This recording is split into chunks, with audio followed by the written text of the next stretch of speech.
welcome to the Ghosts of Harrenhal. My name's Simon. And I'm Mackelly. Thank you for joining us for episode 158 of our chapter-by-chapter book review of A Song of Ice and Fire by George Martin. Today, we'll be discussing chapter 14 of A Storm of Swords, that's Catelyn 2. And as always, we're going to chat about the chapter. We're going to try not to spoil any future plot points for you. And hopefully we're going to provide you some entertainment along the way. We'll summarise what happened, discuss our thoughts on it, provide some useful background, compare it to the TV show, indulge in a little pedantry, and cover some relevant news and listener correspondence. Be sure to check out the show notes, they'll provide some additional information that will help you in particular if you're not reading along. How are you, Mackelly? I am doing all right. The better, more important question is, how are you? Well, I'm great. I'm very happy to be back. I had a long vacation and it was lovely. And I'm hot foot from the airplane to record, operating off only 2 hours of sleep. So what could we'll go see wrong? How it goes, yeah. But yeah, I had an amazing time. I was in Greece and France. Greece just for vacation, and France to see my brother get married. And we had every minute of the trip was terrific fun. We had a great time everywhere we went. Oh, that's awesome. That's fantastic. That's what you look for and hope for in a vacation. And we almost had no travel snafus, but we did have one pretty major one. But it's all too much to get into at this point. But I'm not going to do it in this podcast because I'm going to drib and drab the stories from this vacation over the next few podcasts. I think, Okay. But there is absolute gold at Rob's bachelor party. How could there not be? My favourite part about it is how far he drove to avoid exactly what happened. Well, that sounds like a story to look forward to, I'll say. And the thing is, his bachelor party consisted of him, me, my son, and my brother and I's brother-in-law, Mark, who's married to my sister. And that was it. It was just the four of us. It wasn't like a big, Right. Yeah, it doesn't sound like a lot of trouble would... Yeah, exactly. But hijinks ensued. Perfect. I can't wait to hear about such hijinks. So how have you been? I mean, I haven't talked to you for 3 weeks. Well, we talked a little bit. We had a work call, didn't we? Well, we did. We did have a work call, but you also called me on my birthday, if you recall. That's the call I'm thinking of, yeah. We did discuss work as well, but you also wished me happy birthday, which was much appreciated. Yes. Well, yes, again, happy birthday. Oh, thank you. Sorry, I was swanning around Europe on your birthday when I should have been here, paying homage. It's all right. I'll forgive you this time. Things went okay. Not particularly smooth without you in the States. It must be your lack of presence that you see in the notes that I wrote the word bumper cars. Bumper cars, yes, it's interesting. It's because apparently last week my cars were confused with bumper cars. I'm not sure what was going on, but both my car and Molly's car were hit in parking lots. And neither time were either of us in the car when it happened. Get out. Only the van was spared. Only my trusty old steed. Wow. Yep, mine happened in a Costco parking lot. And it looks like, based on the evidence on my car, that a car either tried to pull in and hit my back rear passenger side wheel well, or was backing out and swiped it.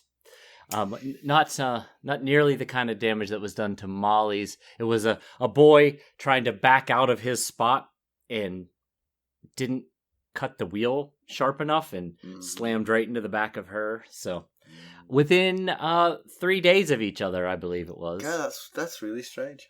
I know. I'm actually glad we were out of the country for that, because you've heard the story about Carson giving me a ride to work once and hitting 3 cars. I would have blamed. Where's the third car? Exactly.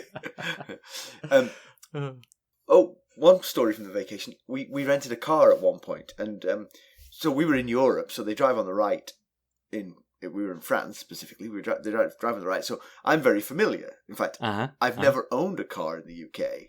I learned to drive there, but I've never owned a car. So 99% of my driving has been on cars that go on the right-hand side of the road. But living in the United States, one thing that almost every car is large.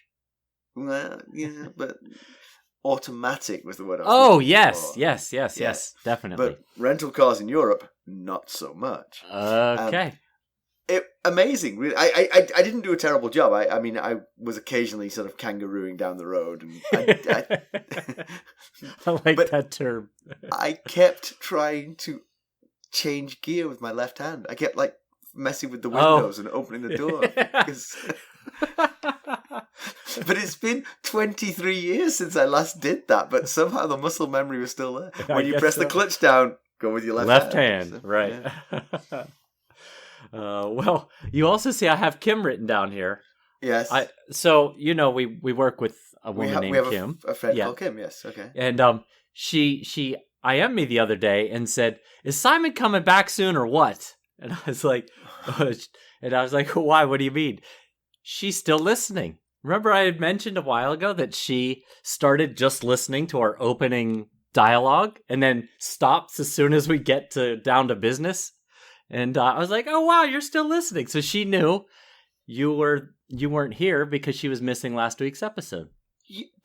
That's strange, actually, because my brother-in-law Mark, who was one of the people in attendance at the bachelor party, while I was in France with him, he listened to all of the intros. He listened to the first 10 minutes of every episode of the podcast.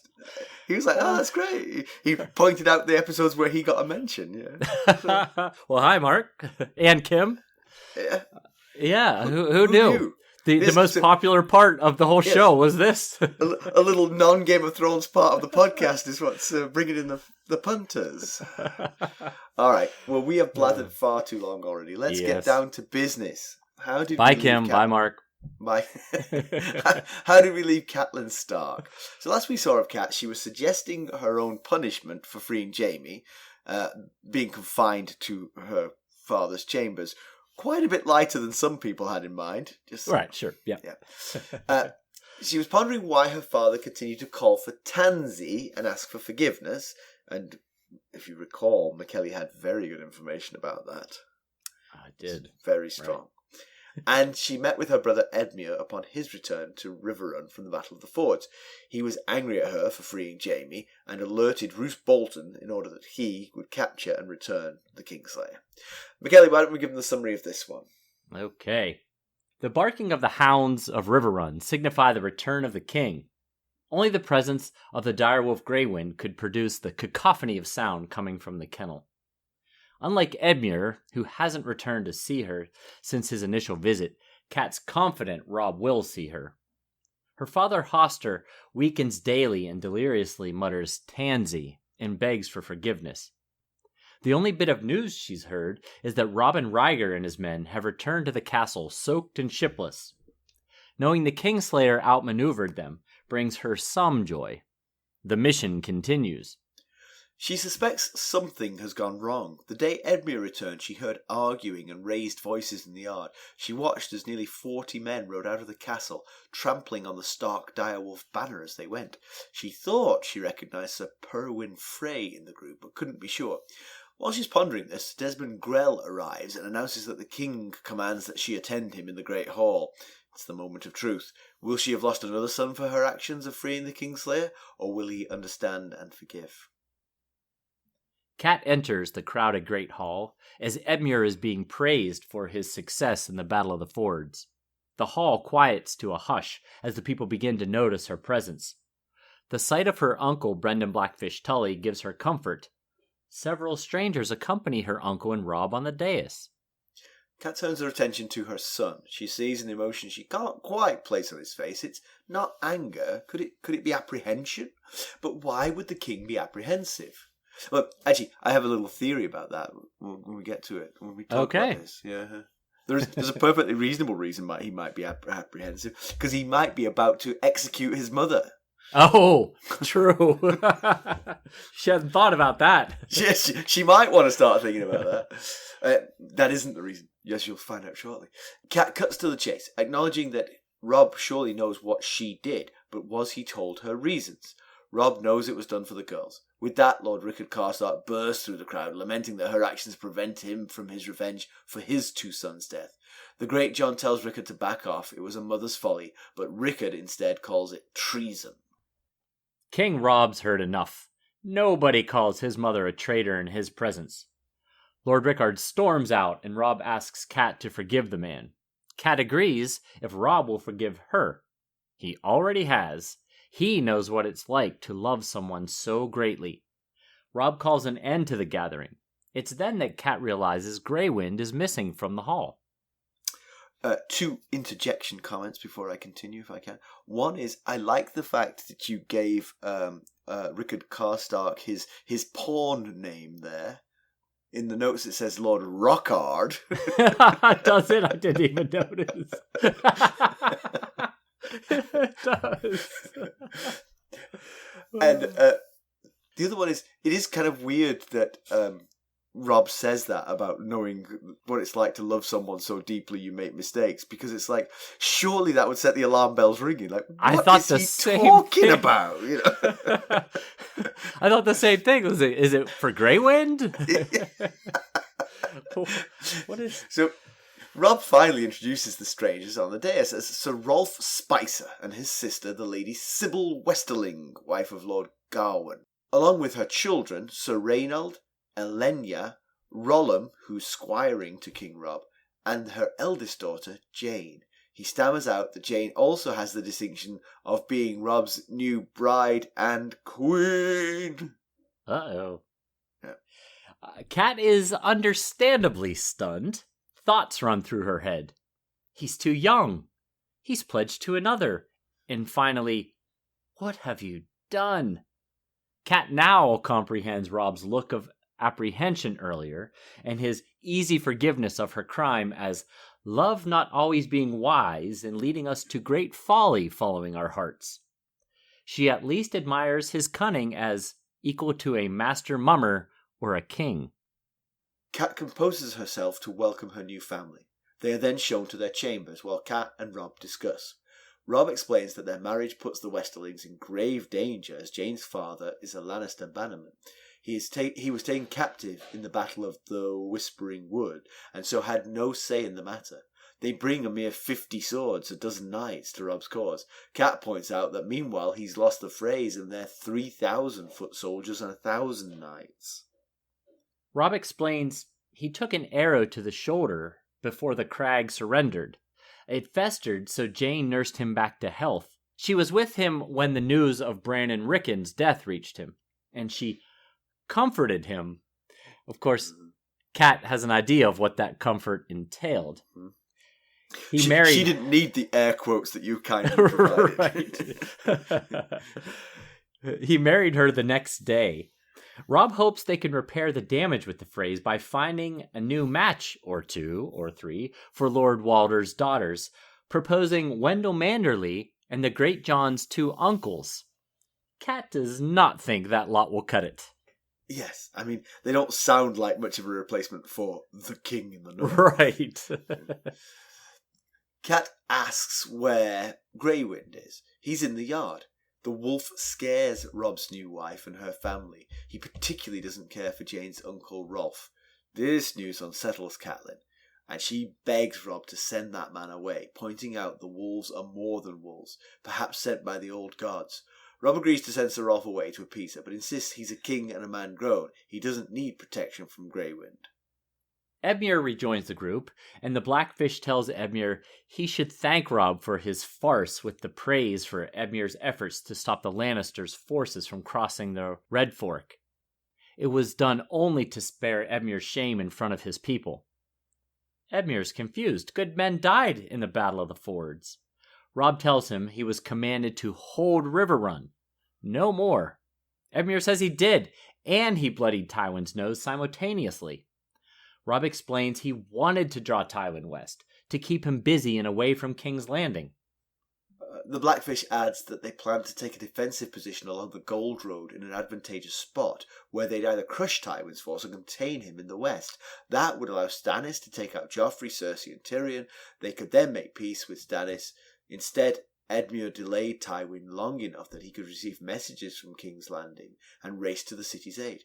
Cat says none of that matters now. All of Robb's focus must be on retaking Winterfell. Robb is hopeful Sir Roderick might have done it. Edmure wonders how they'll get past Moat Cailin. It's held by the Ironborn. Robb believes their only shot is to win the Freys back to their cause. There must be something that would soothe Lord Walder's pride. Cat responds, not something, someone. Someone. The plot thickens. Yes. That didn't end with a question mark, but for us it does. Who right. would she be? Mackelly, did we spoil this a little bit? Because I seem to remember saying when Edmure went out and fought the battles of the fords that he was doing everyone a disservice. I think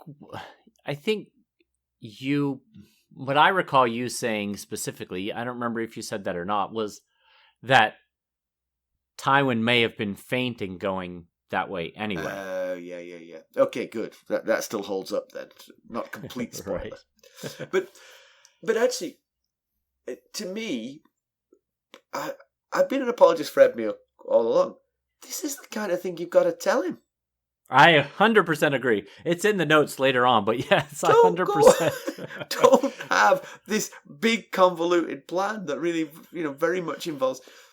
It's like, we just got back to discover that the dogs probably went like 14 hours without getting fed because one of the people who was supposed to be dog sitting didn't follow the instructions that I left so painstakingly. I didn't leave it to their imagination. Right. I didn't say, stay in Riverrun, don't leave. I mean, they didn't say stay in Riverrun, don't leave. They said stay in Riverrun, hold Riverrun. Right, hold Riverrun. Yes. Right. If you can hold Riverrun and go fight the Battle of the Fords at the same time, win-win, right? Unless you tell me not to. Right. It reminds me of of a situation that happened last weekend. Stacey was making a buffalo chicken dip before the Steelers game, and she started it and she had it. By in the way, pot. just interject, please.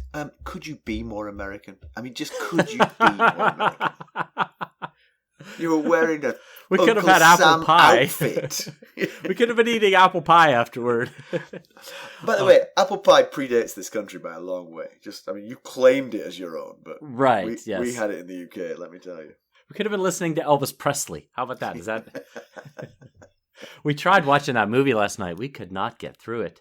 What movie is it? Elvis. It's a fairly new movie out called Elvis. It's on HBO Max. Whew. It's just weird. Anyway, it reminds me of a story. I mean, it reminds me of that situation. She started the dip, and she said she had to go do something. She's taking this class. She had to go do something for this class she was taking. She goes, stir this. So I'm stirring, and she's not coming back. And I'm just stirring. And she comes back and goes, why are you still stirring that? You should have taken it off the burner. And I was like, you didn't. You told me to keep stirring. You are the opposite of Edmure because you did exactly what you were told to the letter. Right. Exactly. Yes. Did not try any creative thinking at all. Well, yes. But if you want me to do something specific, like stir it for 10 minutes and then take it off the burner, honestly, you got to tell me. It's the secret of good leadership. Recognize the people who are going to follow your instructions to the letter. Recognize the ones who are going to go beyond, colour outside the lines. Yep. And if you need them to not, give them specific instructions to not do it. Yeah. It's all Robb's fault. Anyway, we'll get to the specifics of that plan later. But just a quick update on current Lord Hoster Tully. As of this, we mentioned in the summary, he's getting weaker daily. Maester Vyman doesn't expect him to last too much longer. He thinks Edmure will soon be the Lord of Riverrun. And, Cap mentions that he only wakes to mutter Tansy and ask for forgiveness. And as Simon mentioned last Cat chapter, I went into what Tansy meant. Basically, Tansy is a flower. It's the primary ingredient in moon tea, which causes pregnant women to lose the baby. So we conjectured that Liza was pregnant and Hoster had given her tansy tea or moon tea.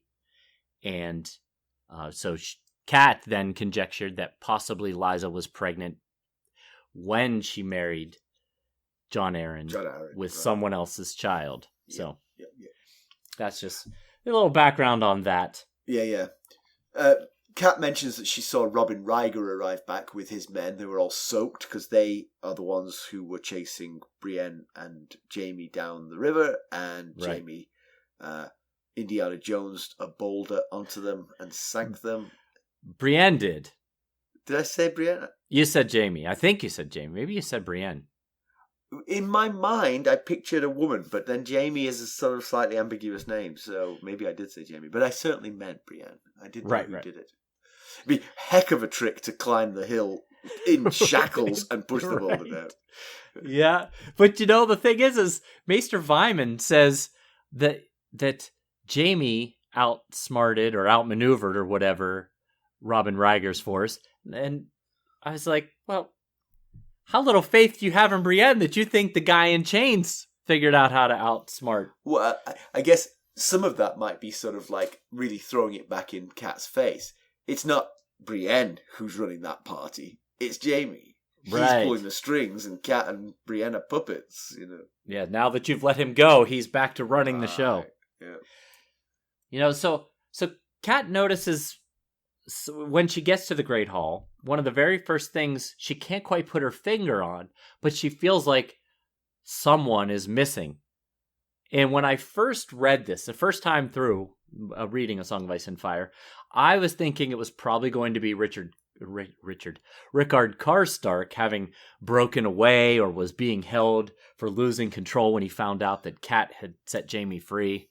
So help me with Rickard's... where's he been? Was he with Robb? Yeah.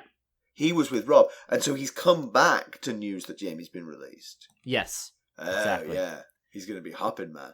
So I thought, when I read that, I thought, Rickard Karstark got himself into some trouble or he stormed out. But it turns out, of course, it was the absence of Grey Wind that she was noticing.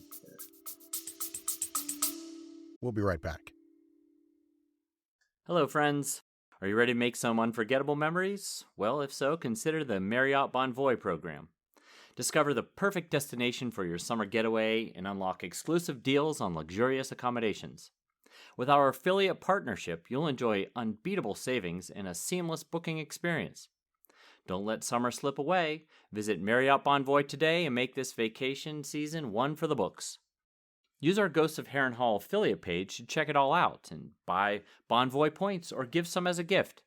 The link to our page is in the show notes.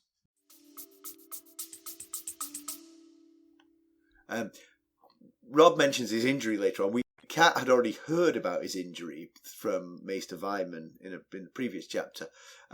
Maester Vyman didn't seem that worried. Not his son. Right. That's what Kat said. Any injury is worrisome to me. But then Robb executes a very careful dance in his verbal response to Kat's actions. Kat cut straight to the chase. They give each other their pleasantries, and she's glad that he's home or at Riverrun. And then she says, "Clearly, you've heard what I've done. Do you know why?" And he says, "I know you did it for the girls." And he vocally disagrees with her action of releasing the Kingslayer, clearly to appease those angry at the release of Jamie. And he says, "If I could wish the Kingslayer back in chains, I would." But it also sets up her forgiveness of him by setting this precedent, that love is not always wise. It can lead to great folly, and we follow our hearts wherever it takes us, is the line he gives her. But it also it gives everyone in attendance reasonable excuse for why she did it. That she did it out of love, and love makes you do dumb things sometimes, which is true. Yeah, no, you're absolutely right. And it was quite deftly done by him, but also it doesn't paint a great picture of you. even though you're acting in a deft and subtle manner, you are also being a bit of a squirrely weasel because you just you know you're in trouble. Yep. But we don't know Robb very well. He and Rickon are the only Starks and semi-Stark in Jon who without a POV. But he seems fairly intelligent and wily. The way he crafts the forgiveness and the lessons behind it to leave his mom really no choice but to forgive him. He also thinks ahead to spare Edmure the embarrassment in front of the gathered crowd rather than just lashing out at him, which prevents any hard feelings. He vocally praises him at this point, right? Right. That's what Cat walks into, him vocally praising him, which also prevents any hard feelings from those who might have lost loved ones in that which we later learn is a needless battle. So he's certainly showing some signs of being a king and a leader, minus telling key people to do key instructions. And also minus not marrying the first girl who puts a Band-Aid on you. That too. Important kingly action. Do not do that. But of course Rickard Karstark was never going to accept forgiveness of Cat. Cat had 5 children, now she's down to 3. Again, believing Bran and Rickon to be gone.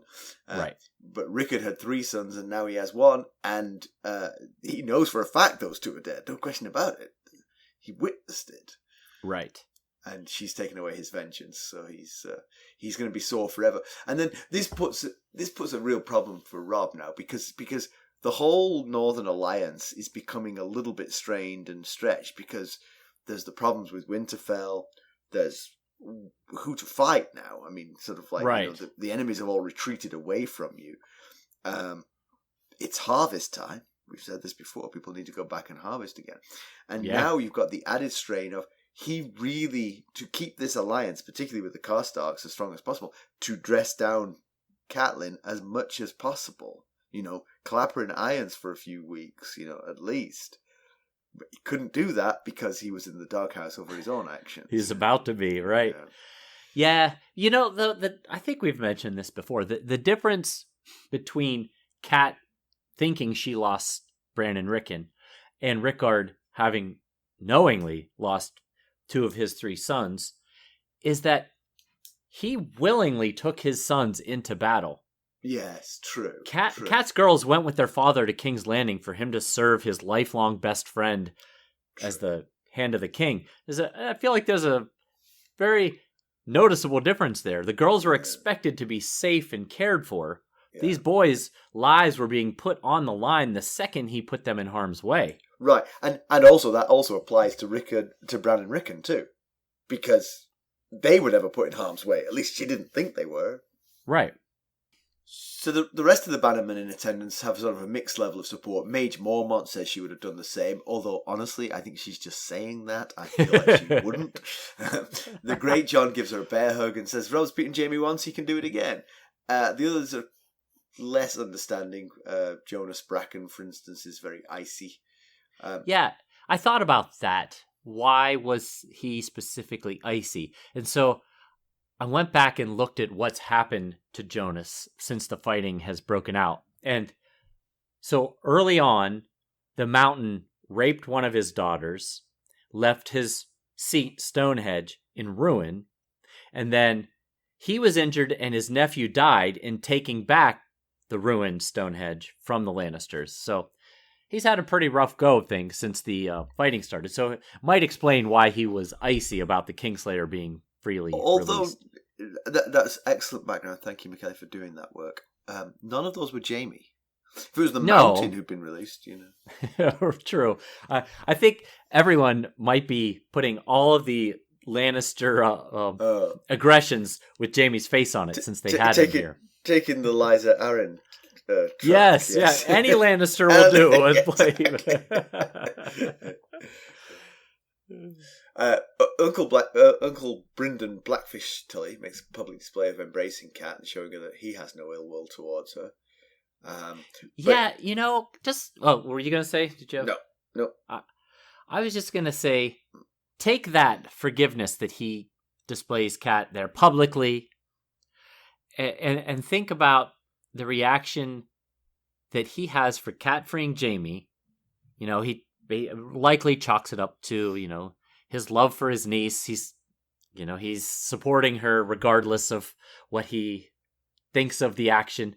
But then contrasted with his just blistering of Edmure when they get into private, you know. Yes, I suspected that's where you were heading. Yes, I think, I definitely think as an uncle he's got favourites here, and Edmure right. is not it.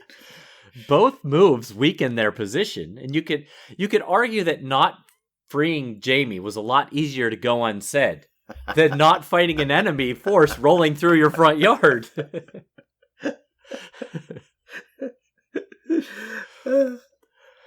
Imagine if you had to list all the things you weren't supposed to do while we were gone. Now, don't free him while we're gone. Because this answers the question of what the Freys were so upset about. We saw it. I mean, Kat saw it, mentioned it in this chapter that she'd seen it earlier, but we'd seen it earlier yet in Arya 10 of Clash of Kings. She saw the Freys getting angry and storming out of Harrenhal. Couldn't remember the name of Harrenhal there, Mackelly. It's been a long day for you. It's been a long day. You know, and that brings me to, I don't know. What I'm about to say might be too convoluted for pedantry, but it just seems to me like, did Robb find out before the folks in Riverrun found out? Because did Robb find out he was married before? Did Robb find out about? Yeah, sorry, I should explain. I should be more specific. Did Robb find out about the supposed death of Bran and Rickon before Riverrun found out? Because all the way back in Arya 10, the Freys knew that Robb had married Jeyne. Right. And that happened after news reached Robb of Bran and Rickon's death. Right. So it happened long enough in the past that news made it from wherever all the way to Riverrun. I guess from the Crag, that news of their marriage would have started in the Crag, all the way to Riverrun. And then on to Harrenhal too. Yes, right? yes. Yeah, obviously it didn't make it. If it made it to Riverrun, Cat didn't know. I meant to say Harrenhal there. Right. Yeah. But in Cat 7 of A Clash of Kings, Cat's party in Riverrun, remember there was that party going on? The chapter where it leads to Cat and Brienne down in the dungeons talking to Jamie, which leads to his release. Right. There was a party in Riverrun due to Robb's conquest of the Crag and Edmure's imminent return. And then there was a line that said, "There's another bird this morning." There was another bird this morning, which meant that was the bird that informed her of Bran and Rickon's death. So she just found out then, after news had already reached Riverrun, that Robb had won the Crag. So we don't know how long after Robb won the Crag that they got married, but news had already reached Riverrun about that before news had reached Riverrun about Bran and Rickon. So there's a lot of instances, and then you think, so Riverrun knew, or Harrenhal knew about this marriage the day that Arya escaped. And Cat freed Jamie the day she found out. But It seems like Arya traveled a lot longer, a lot slower. Interesting. He has that note at the beginning of the book about timelines, but I think that you found a unsolvable mystery there, because I don't think it really fits. Unless a Frey was sent to sort of like hover next to Robb for the whole time he was with Robb, with some turbocharged pigeon. That he was, get that. Weirdly, he sent it to Harrenhal, not to the twins. Yeah, that's the thing, is like, if he gets married to anyone, you tell Roose Bolton. It would have had to have gone out after Robb found out about Bran and Rickon, because he married her the next day. Yeah. It feels like this happened before news got to Riverrun, is all I'm saying. That means he got word first, which in some ways makes sense because he's the king, but also he's in the field. You know, if you not know where news from the north would need to go to get to Robb first. Right. You would think it would all go through Riverrun. Riverrun. I thought we'd had an example of that, of some word reaching Riverrun that was then being sent on to Robb, but I can't remember exactly what it was, but I have a recollection of that happening. We'll be right back. This episode is sponsored by Audible. To get a free audiobook, or 2 if you're an Amazon Prime member, go to our exclusive URL, audibletrial.com/ghostsharrenhal. You can find the link in our show notes. So, anyway, that's my rant for the day. Yeah, but, I mean, the Freys have taken this as badly as you possibly could imagine them taking it, which wasn't that hard to imagine. The Freys are prickly and proud, and they don't want to be dissed. And if you say, I'll marry your daughter and then marry someone else, that's a pretty big diss. Yes, it is. Yeah. And, there's leaving mad and feeling betrayed. And then there's leaving mad, feeling betrayed, and trampling on the king's banner on your way out of Riverrun.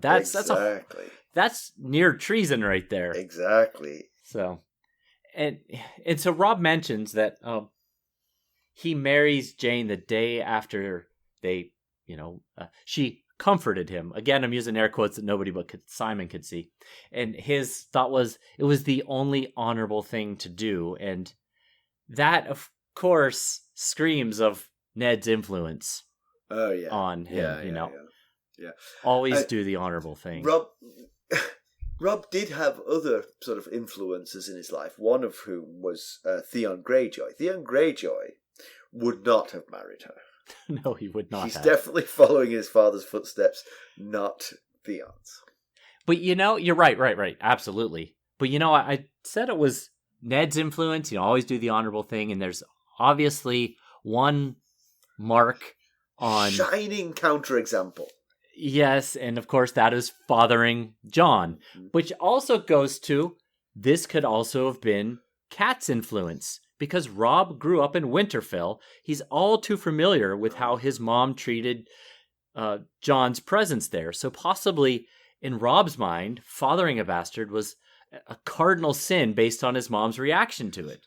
Okay, couple of points there. One was, the situation is different because Ned was married. Robb was not married. True. Yes. And the second one is, she isn't guaranteed to be pregnant. I mean, you might be sort of an ignorant northern hick, Robb, but it's not like every time you have sex that they get pregnant. It depends on how well Maester Lewin covered the sex education discussion. You have in the notes here, sort of, it's a terrible idea. I mean, to lose the Freys in this way is just such a terrible, terrible idea. But he's 16 and in love. But the one thing is, do you feel that? I feel like he was in love the night before he got married. Because he's 16 and love takes a very specific form. Sure, right. I'm not sure if he then married her because it was the honourable thing to do. That doesn't sound like love. That sounds like honour. Right. The way he's behaving with her and her family doesn't seem like it's lovey-dovey. Yeah. I almost said you make a good point. They were making some jokes on the Discord server that they should start a bingo game based on our frequent sayings. One of mine was solid point. Interesting, of course, was on there. Interesting, top dog, yeah. Put that in the center of the bingo card. Yeah. So I was trying my best not to say good point or solid point, but it's just... Anyway, yes, I concur with your statements. Yeah. And when we get to TV, I'll mention that's very different, because in the TV show, it's a real love story, no question about it. Yeah, the only thing I'd say is maybe he was keeping it cool and keeping the PDA low in front of his mom, who's probably, certainly shocked and stunned and maybe disapproves. But, I mean, he said they specifically they're keeping Greywind out of the room because he doesn't like Sir Rolph. Yeah. Sir Rolph. But Jeyne doesn't like him either. Yeah, right? Jeyne is scared of him. Jeyne's scared of him too. Yeah. It's not a good match. I mean, you've got to be compatible with your pets. I mean, it's important. Yep. Some people might put that as near the top of priorities for finding a partner. Exactly. So, Gawain Westerling is Jeyne's father, Lord of the Crag, and he's now in an awful position because he was taken captive at the Battle of the Whispering Woods. Yep. So he's a captive, and meanwhile his daughter has married the enemy king. So it's quite the elevation, but for the wrong side. You know? Yes. It's one thing if she married Joffrey. That'd be awesome. Yeah. Win-win for... Yeah. Although it would raise his stock in the whole hostage bingo game, you know. Yes, it would. And of course, he doesn't know Joffrey, or else he might be awfully happy that she married Robb. Mm. But for political purposes, it would be a much better match here. Yeah. So he's got to change sides, basically, because his family have, without consulting him, switched sides, and they've all come here. So, but yeah, he'll have to abandon the crag as well. He can't be schlepping back to the Westerlands. Right. Or try and hold it as a sort of little outpost of the north in amongst the very irate Westerners. Yeah, not likely to be successful there. They'll love Winterfell. It'll be great up there. Yeah, we saw how well Jorah Mormont's wife enjoyed moving to the north. What could possibly go wrong? So, but do we trust them to, like, they were very confident, very boastful in their backing of Robb. But do we trust them to back Robb? I mean, there have been the Westerlings have been Lannister bannermen for hundreds of years. So, yes, kids do crazy things for love or lust or whatever this might have been here, but we don't know them. We don't know this family. So is it possible? I want a Westerling POV. I'd love to hear the family discussions. They would absolutely. So fraught, those family discussions. Because it's like, maybe we just cut ties with her. You know? Say, you're on your own and we go back to the crag, you know? Right. Yeah, we could really use a ghost in Riverrun to spy on. To be a fly on the wall to hear what their discussions are. Right. Yeah. But, is it possible that Jeyne could have been sent with the task of seducing and winning Robb's love to get the family closer to sabotage Robb? Oh, interesting. Well, possibly, but presumably not orchestrated by her father, because... No, right, yes. It would have to have been someone else in the castle. And so then you've got the whole Hoster Edmure thing going. We don't know what Hoster wants, so Edmure does stupid things, you know? Right, yes. You did what? You sent my daughter to give up her honor to an invading king, leaving me with the crag lost now and forever? Yeah, it could be a winning proposition. Robb loses. They could cut a deal with the Lannisters to betray Robb for a pardon. Yeah. He wins. The Westerlings are up-jumped royalty, basically. Yeah, true. Or the other hand of that, the other side of that coin, the other hand of that coin, Robb loses, and Tywin schedules meetings with Illian Payne for all Westerlings and Spicers involved. Yeah. Yep. I fear the last one is the most likely there. Yeah. Right, especially right now, because Robb's prospects just have taken just such a nosedive. Not just losing the Freys, but that's a huge loss, the Freys. Absolutely. I mean, we're comparing those numbers, right? It's 50 soldiers versus 3,000 foot soldiers. Yeah. That's 60-fold change, right? Yeah, and that's not even including the knights. And then the knights, it's 12 knights versus 1,000 mounted knights. That's... Maybe those knights are really good. But Maybe. actually, well, one thing, actually, you can double count the Westerlings because they were fighting for the other side before they switched sides. Ooh, solid point, yes. Well, that assumes that the Freys withdraw rather than completely switcheroo, which they might, let's be honest. Right. Yeah, that's the thing. Like, technically, Robb is still Walder's king, and Hoster/Edmure is still his liege lord. So, theoretically, they should still need to tread lightly here. But then at the same time, they could switch sides. They could be so offended that they could switch sides. We'll have to see. You'd have to imagine Walder's going to be a little more cautious and than his children are, and see which side looks like the better option to join, as he does. The late Walder Frey is known to do. Right.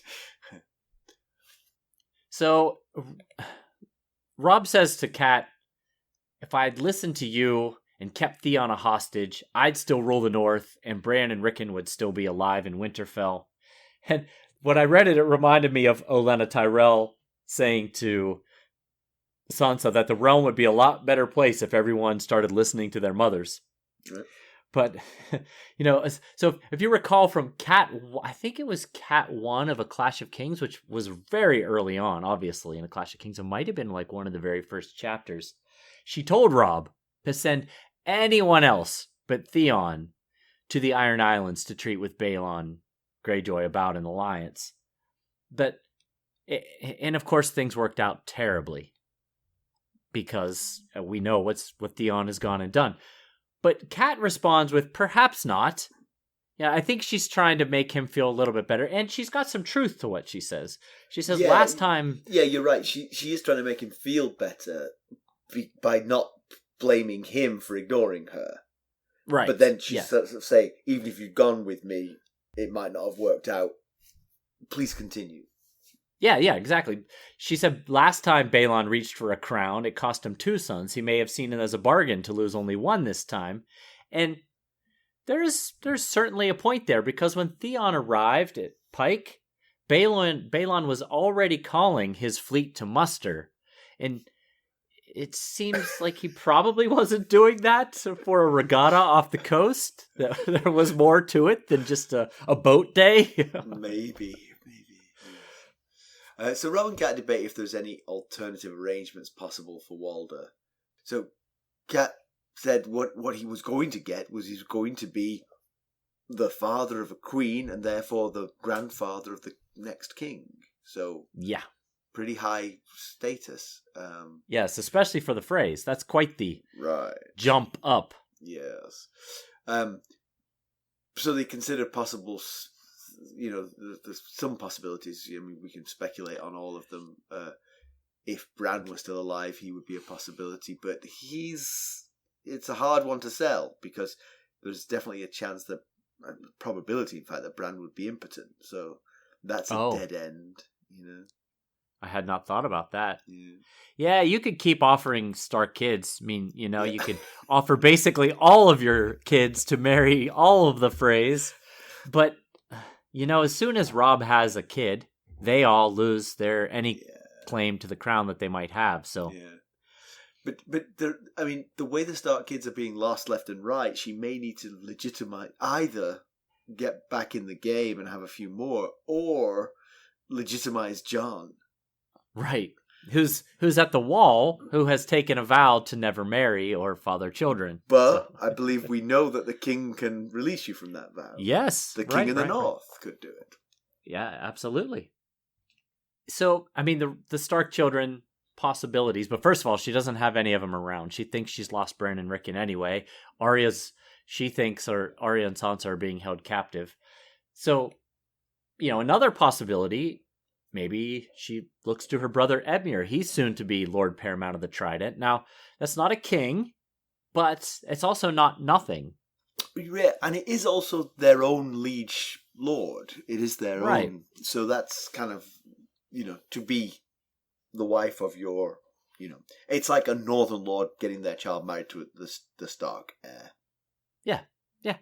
The one thing, though, is it depends on which king you back, because if you back Robb, then yes, Edmure will be very soon probably the Lord Paramount of the Trident. But if you back Joffrey, then that is Peter Baelish in Harrenhal that you pledge your fealty to as Lord Paramount of the Trident. So the plot's a little bit thicker there than it seems. And I'm going to imagine that true to form, Walder Frey has not yet decided which of those two things would be preferable. Right. Yes, you could definitely see that. So Grey Wind, we mentioned, doesn't care for Sir Rolph Spicer. He growls and snaps when he's near. Cat reads a lot into this. I mean, again, Cat's the one person. It's funny because she's not from the north, but she's the one person who's seen what the wolves are capable of in terms of protecting her children. And so a wolf that is attacking someone is trying to tell them something, and so she wants him removed from presence. Robb thinks she's losing her marbles, but he agrees to do it. Yeah. And Robb and Grey Wind seem okay. Theon had that dream.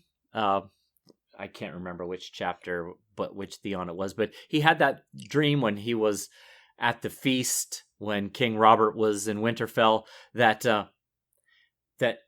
Grey Wind and Robb entered the hall at Great Hall at Winterfell, each with 100 wounds.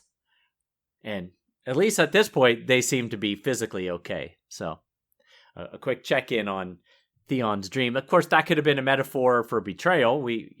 Maybe that's a metaphor for the Westerlings or the Spicers betraying Robb and Grey Wind, since they don't seem to care much for Grey Wind. So Robb, one of the reasons that Robb doesn't share his mother's views on the wolves anymore, at least, is because Bran and Rickon are purportedly dead, and so he feels like the wolves are not doing their job, and so they're just glorified pets now to Robb. Right. They're not guardian angels. If we could get news to him that it's not true that they're dead, maybe he would change his mind. But unfortunately, yeah, and also about Robb's connection with Grey Wind. Again, we don't have him as a POV, so we can't really know. But Bran, Rickon, Jon, Arya have all had wolf dreams. So you would think that Robb has also had wolf dreams. We don't think Sansa has. We've not heard of any, but she lost Lady. So maybe does he possibly have less of a spiritual connection with Grey Wind than the other kids do? Interesting. And we do know that the Bran and Rickon aren't dead. And we know that they did survive, but not necessarily because of the wolves. It's not like the wolves came to their aid. Basically, they outsmarted the Ironborn by hiding in the crypts. But the wolves did play a role in the decoy. They sent them off to lead Theon astray to the plan. Yeah. So they were involved, but they weren't the protectors that Robb thinks that they should have been. I also think, you put this in the notes, but it's a good point that I think Robb also wants to sort of like demonstrate that he sees himself as his own man. He doesn't need the protection of a wolf. He's the king, and doesn't need to be nursemaided by a scary dog. Yes, exactly. So we mentioned that Robb sings Edmure's praises loudly for all to hear. But again, the problem was they didn't tell Edmure the plan, and so he went beyond his remit and prevented the plan. And as a result, King's Landing, Joffrey Baratheon remains on the Iron Throne because of this. Because the plan would have sucked Tywin's forces into the Westerlands, bogging them down 1,000 leagues from King's Landing, and there would have been no escape. I mean, there would have been no way for him to go help. Yep, and I say, it's a fine plan. It is a great plan. It also, minus one little detail. Yeah, and it's not like you had to tell a bunch of people. You just had to tell Edmure. Right. Just one little detail. Yeah. Nobody told Edmure. Yeah. He said to hold Riverrun. Yeah. So that's Robb's argument. I said to hold Riverrun, which is a pretty weak argument if you ask me. Right. How do they expect Edmure to know that the Lannister force is coming through the front yard and think, oh, I better not attack. Robb said to hold Riverrun. Right. That wouldn't be just holding Riverrun. Right. Especially knowing the audience there, knowing that Edmure is young and inexperienced and looking to find glory. Be specific with what you want, right. Yeah, like you said earlier, you got to know who you got to be specific with and who you can trust to make good decisions. Yeah. Not that I'm not even saying that necessarily Edmure's decision was a bad decision. It made sense at the time to protect your lands. Now, you could make the argument he was protecting Robb, who was in the west. Maybe he thought, I've got to stop Tywin from getting to the west so that, keep Robb safe. Yeah. Anyway. It's an invading army marching through your land. You try and prevent them from doing what they want. That seems like a natural enough thing. You could argue, well, how was he supposed to get that kind of sensitive information to Edmure? So my advice would be send riders. If you feel like a raven sending that information to through Raven Mail is too valuable to allow it to be captured or lost, then send a group of people to let Edmure know this.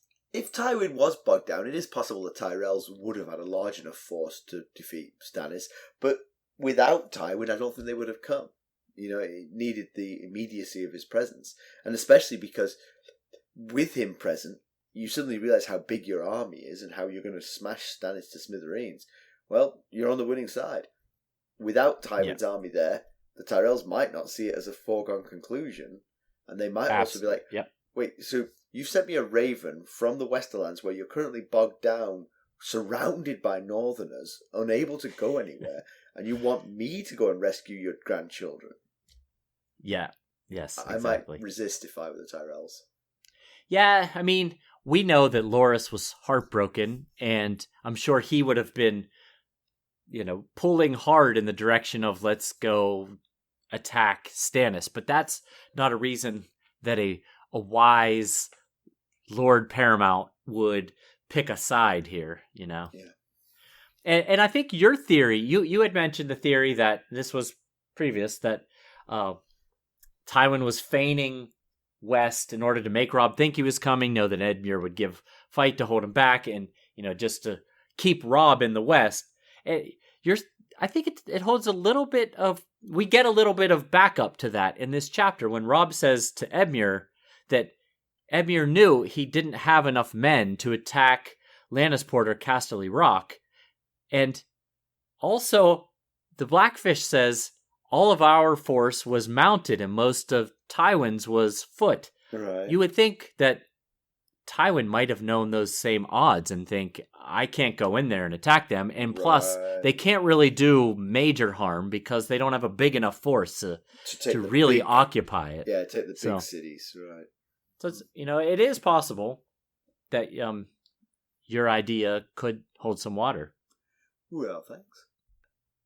I kind of wondered how Robb got this information, but he explains to Edmure that the repercussions of the Battle of the Ford is that Rowans and the Tarleys reached Tywin from Bitterbridge with news of Stannis being at King's Landing. And we'd heard a few times that those sigils, the Rowans and the Tarleys, had been spotted north of the Mander. And Bitterbridge is where Littlefinger met with the Tyrells to propose the alliance of Joffrey, the Lannister-Tyrell alliance, and the marriage of Joffrey and Margaery.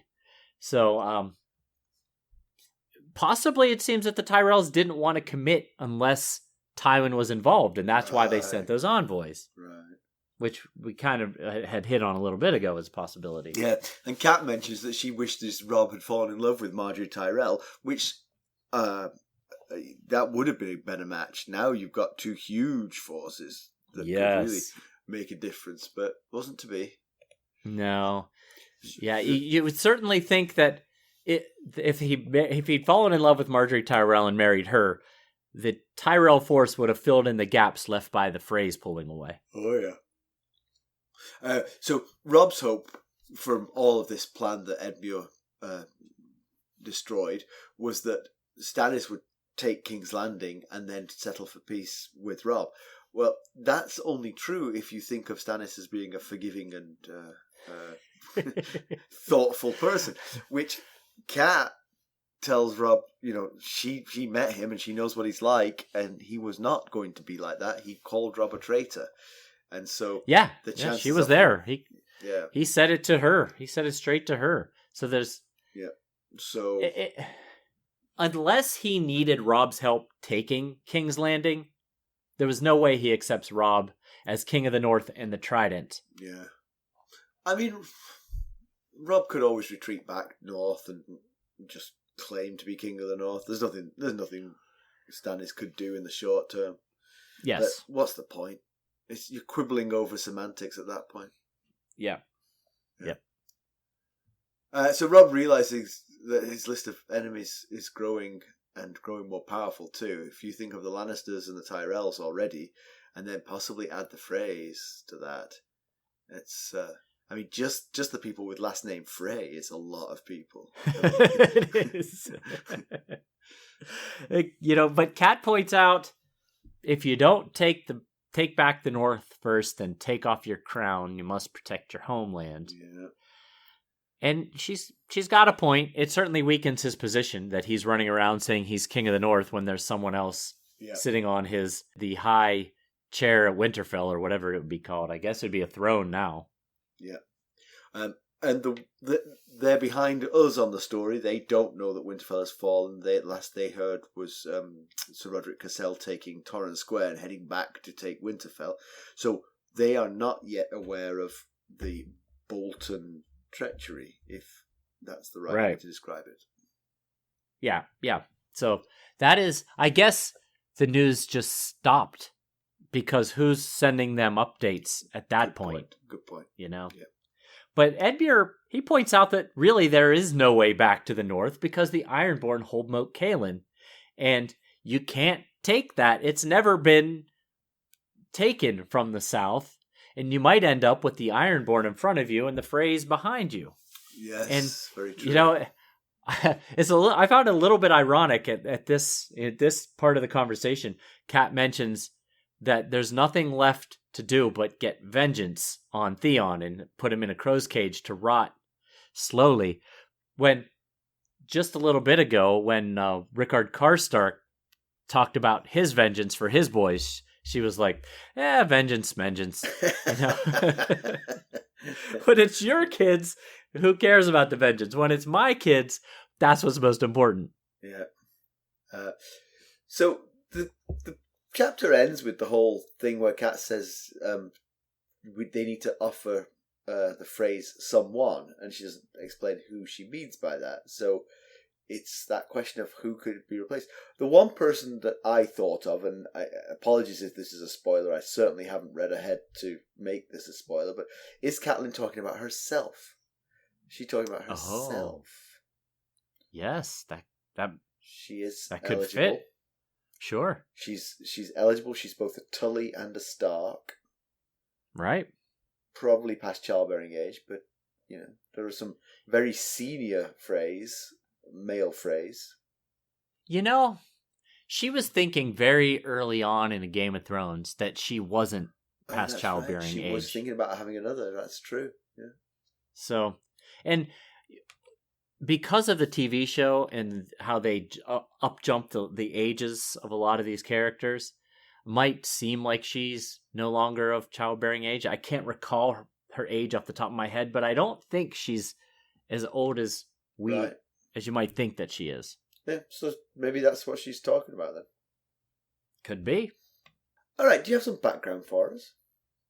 I do.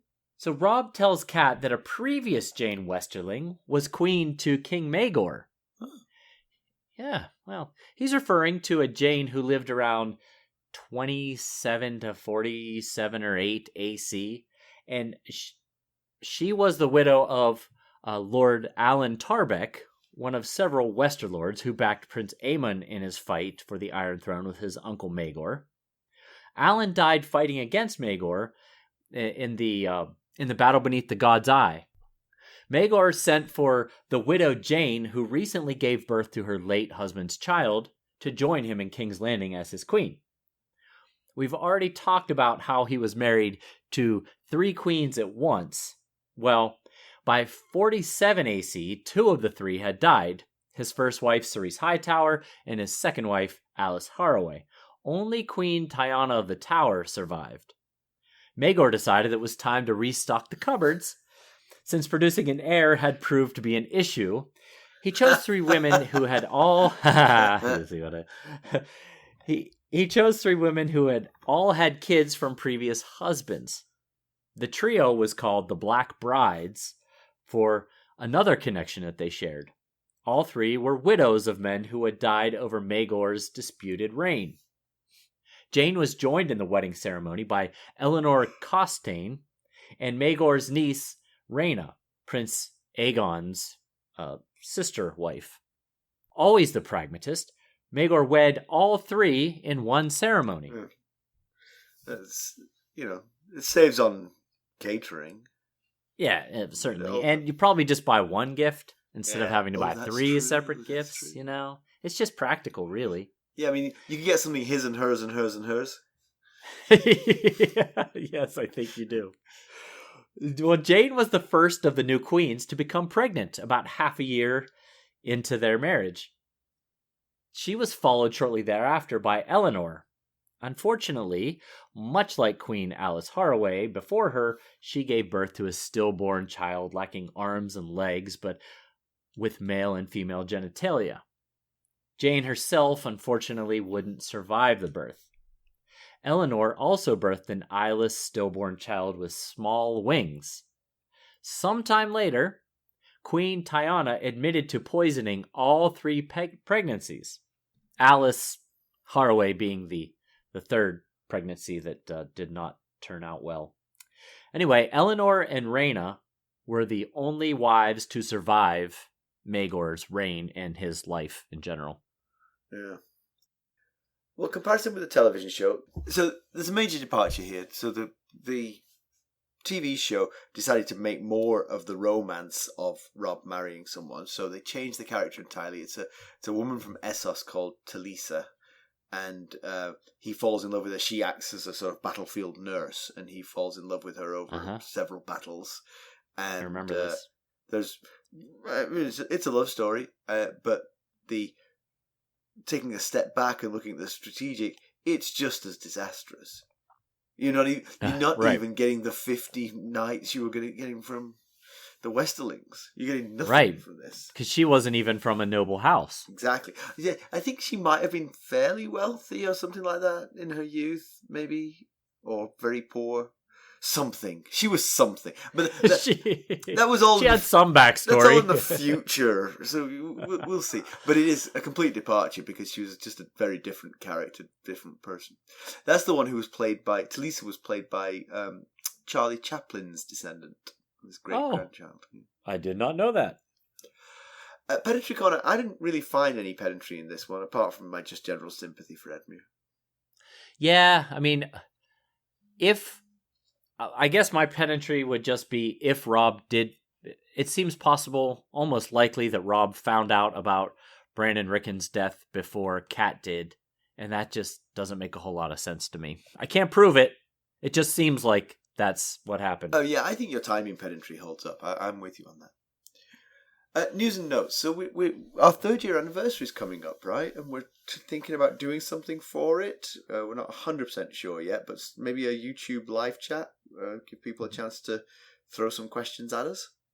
That's what we're thinking. So our 3-year anniversary will be October 7th. Now, I don't think that's the day because that's a Friday, and we usually have other obligations on Fridays. But just keep checking out our Discord server. We'll update you all there. Now, literally, this is the first time Simon and I have had a chance to really chat about such things in 3 weeks, and he's running on about 2 hours of sleep. So I did agree to it. I mean, I'll listen back to the recording to hear myself agreeing to it. So we're going to try to pull something together. So keep an eye out for updates about it. Yeah, sounds good. Why don't you? We got a Podchaser review. Why don't you take that one, Mackelly? All right. Well, it's from Flying Man 67, as you mentioned, from podchaser.com. And it goes like this. Love, love, love this show. It's short enough to get all info needed and not long drawn out and boring. Very informative and greatly entertaining. Mackelly, I think you need to cut a bit deeper on this one than because this one's gonna upset Flying Man 67. Yes, I think so. And the other contact we got was I don't have all the details here, but a lady from France contacted us while I was in France, so I made a point of writing back to Laura, I think she's called, and she was from our core demographic, people who do housework, and that's where she listened. And she seemed very nice, and she was very puzzled by your name. She thought that you and I were just you had basically the name Michael, but we were saying it in sort of the Italian way, the sort of Michele, like that. Right. But yes. When she finally saw it written down, she was flabbergasted. And it took me a while to figure out what was going on there because I did not put all those pieces together. But she provided a clip to the Italian pronunciation of what looks like the spelling of Michelle. Michelle, yeah. And it's pronounced Michele. Michele, exactly. Very much like my name. Exactly. Yeah. And she was thinking, why does he never mention his Italian heritage? His complete lack of Italian heritage. So thank you both. Thank you both for reaching out. Yeah. Very much appreciated. All right, let's finally conclude this. We're about like our 7th Zoom call to get through all this now. So Robb played Cat well there, but I actually think that he's made yet another strategic error here. I think he actually had to come down with the hammer on Cat because it was more important. It was less important that he get away with what he'd done than it was to bring the Karstarks back on board. Sure. Yeah. And it also says, you can defy me and I'm I'm a pushover, possibly. Yeah. I'm a pushover because I keep committing these sins for which I have to atone, and so I let you push me around because of them. Sure. It's bad luck. It's a bad look for a leader. I see it. Yeah. But the Freys do seem like quite the critical loss for Robb. And if you recall, Roose sent a large force to, I believe, Duskendale for seemingly no reason. So this might be a good time to call them back to Riverrun. Yeah. Because I think they need some replenishment of their forces. Indeed. But does Walder really have much recourse in the long run? I mean, he's a Tully bannerman. He could say, I was tricked into letting you cross the river, but he should have let them across the river anyway. These were... Right. It was Catelyn Tully at his door, Right. Yeah. Yeah, and he's surrounded by Stark loyalists. Exactly. As far as houses go. Yeah, to the north of him is Starks, to the south of him is Tully lands. He would be, if he truly rebelled at this point, he would be very isolated. Right. But he can certainly withdraw his support. That's the easier thing to do. Robb did the unusual thing here in this feudal system, and he married for love at possibly the worst time to marry for love and not for strategic alliance. Yes. As the firstborn son, you've got to accept the pros and the cons. The pros, you're going to be the king. The cons, you are not going to get to choose your wife. And you're certainly not going to do it when you go away on a little vacation to the Westerlands for the first time and you come back with a wife. No. Yeah, they need to get to a scepter and have that yes that marriage annulled right away quick. Yeah. That would help. The chapter ends with Robb saying, we need to win back the Freys to have any chance of success. So if they do win back the Freys, then they're basically just back to square one. Yeah. That. But if they don't, then they've really put themselves in quite a hole here. Yeah. I mean, maybe you could use the Westerlings to sort of like do a PR campaign in the West and sort of like maybe get some more minor houses to switch sides. I'm not seeing it. No. With the way things just shook down at King's Landing, are you going to say, "Oh yeah, I'm going to give the old middle finger to Tywin"? Right. Yeah, as Kat says, the Lannisters don't suffer this kind of betrayal since Tywin's been old enough to go to war. Right. So, yeah. Rolph and Sybell are both Spicers, and I didn't want to get into it in this chapter because we'll learn more about the Spicers. They have a rather interesting, to use the word that we don't use very often on this show, historical background of their house. And when we get to that, we'll see that Tywin does not suffer slights very well. I see. Let's just say the Spicers' seat is Castamere. Yes. Which doesn't sound like their last name. It's not called Spicermere. Exactly. Yeah, but I like your idea that, maybe they took their pretty daughter and actually tried to coerce this, try to make this happen. It's a gamble. It's a huge gamble. And I don't know. Maybe when you've just been invaded and defeated, that the army that defeated you looks very strong and powerful, and so maybe you hitched yourself to that wagon seems like a good idea, but... Or maybe they thought that Robb was going to put them all to the sword. I thought this was a last-ditch effort to try and save everyone's life. She could have just nursed him back to health. That might have been enough to spare them. Yeah, that could have been. And let's just light it up on Edmure. He's doing his best. He's young. He's trying. Yeah, I mean, did they expect him to consult Melisandre and her flames? I mean, how is he supposed to read their minds when the Lannister army traipses right across his front yard? Yeah, and we still don't know what Robb's next move is. I mean, he could try to go north. We know that's going to be tricky for him, and then reclaim Winterfell.